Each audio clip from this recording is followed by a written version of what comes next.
Have you ever felt deeply devoted to a spiritual path, only to find your motivation fading with time?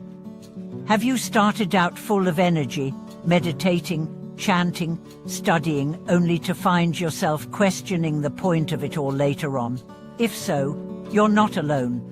And more importantly, you're not failing. Welcome back to the channel, where we unravel the most hidden truths behind spiritual life and offer grounded insight into your journey. Today, we are going to talk about one of the most common and yet unspoken aspects of spiritual practice: retreat of the heart, or what is traditionally called losing the mind of practice. At the start, everything seems aligned. A sudden insight, an emotional transformation, or a life crisis brings you to the teachings. You feel awakened, ready to transcend suffering. You wake early, chant mantras, sit for hours, read volumes of sutras, and make vows with sincerity. And for a while, it works. Life feels lighter, challenges become more manageable. But then, something shifts. The same practices feel heavy, the words lose their spark. You start asking, what's the point? But slowly, doubt creeps in, and what was once your sanctuary becomes your prison. Why does this happen? Is it because you're not trying hard enough? Is it because spiritual life isn't for you? Oh, the truth is far more intricate and compassionate. In reality, this stage of doubt and retreat is not an end, but a necessary passage. A transition between utter practice and inner transformation. A checkpoint where you're invited to turn inward, strip down your expectations, and ask yourself, what did I start this path to begin with? Retreat often begins not with a loud crash, but with a soft whisper of exhaustion. One day, your chanting feels mechanical. The sutras sound repetitive. You don't skip your routine, but you go through the motions. You start comparing your progress to others.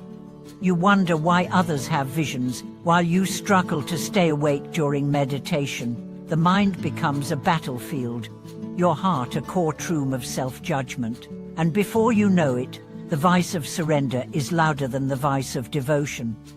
But here's the truth no one tells you: this moment is not a sign of failure. It's a sign of growth.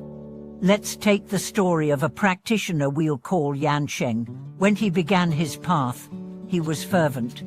Every morning before sunrise, he chanted for hours. His home was filled with incense, his schedule tightly wrapped around religious activities. But after a few months, his life hadn't changed.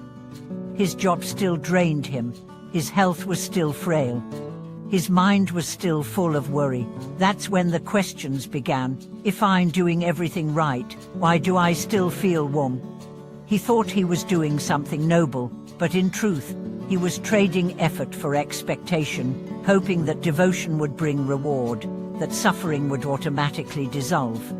When he stopped practicing altogether, he spiraled into despair.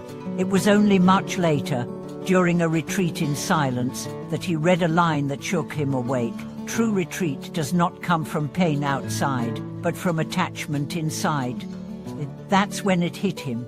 He hadn't really been practicing for awakening. He had been negotiating with life.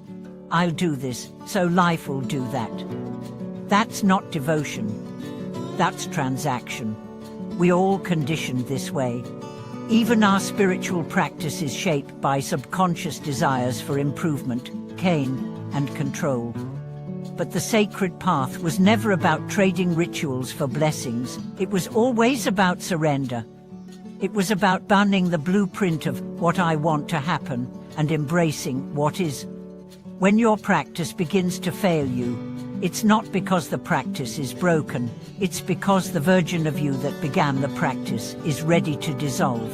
That version was full of ideas: who you should become, what you should feel, what you should avoid. And now, as those ideas fall apart, you're being invited into something deeper. You're being asked to practice not with your mind, but with your being. True devotion begins when you no longer practice because it works. You practice because you are in love with the process, not the outcome. You chant not to earn peace, but to return to yourself. You meditate not to gain visions, but to sit with what is, exactly as it is. You read the sutras not to collect wisdom, but to dissolve into them, to become the silence between the words. The heart of retreat is not inaction, it's honesty. It's the raw, vulnerable courage to admit, I'm tired, I'm disappointed, I feel disconnected. And instead of running from that, you sit with it, you cradle it. You stop pretending to be the perfect practitioner and become a real one. That's when your heart truly bows. That's when the real journey begins. Let's take another example, Mi Lon, a middle-aged woman who came to practice after the loss of her son. In her grief, she found solace in the teachings. But 2 years later, she felt hollow. The rituals that once soothed her now felt empty, but rather than walk away, she did something else. She stopped all techniques. She sat every morning in silence and simply breathed. No chants, no expectations. Just breath. And in that simplicity, she rediscovered what brought her to the path: love, not escape. Her tears became her prayer. Her pain became her altar. She realized she didn't need the practice to work. She needed to be real. Retreat is not a flaw, it's a function. It invites you to stop seeking and start being, to abandon the performance of devotion and rest in the rawness of your own presence, to throw out the map and trust the stillness. You may think you failed because you can no longer feel inspiration, but inspiration is the most fleeting of spiritual moods. Real practice is forged not in inspiration, but in repetition, in coming back to the mat when it's cold, in whispering the mantra even when your voice trembles, in bowing even when you don't believe anyone is listening. These moments are not small, they are sacred. And here's another truth: no one escapes this phase. Every master, every enlightened being, every sage has walked through this desert. What separates them is not that they avoided doubt, but that they walked through it with eyes open and heart exposed. They used doubt as fire. They used exhaustion as invitation. They fell to their knees, not because they were weak, but because that's where they discovered humility. So if you find yourself withdrawing, if your spiritual life feels more like a burden than a blessing, stop. Not forever. Just long enough to listen. Ask yourself, what do I really want from this? Who am I trying to impress? What am I unwilling to face?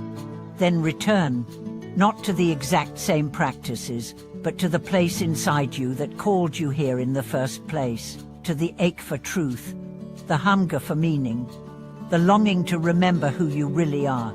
Remember, spiritual life is not a ladder, it's a spiral. Sometimes you feel like you're going in circles, but each time you return, you do so from a deeper place, with softer eyes, with a stronger heart. And when you come back, not because someone told you to, not because you think you should, but because your soul yearns for it, that's when you'll know the retreat wasn't the end, it was the fire. The return is the rebirth. Thank you for watching this video. If you've ever struggled with doubt or spiritual burnout, share your story below. You're not alone. Let's build a community where we can be honest, broken, whole, and healing together. Don't forget to like, subscribe, and stay connected. The path is long, but we walk it together.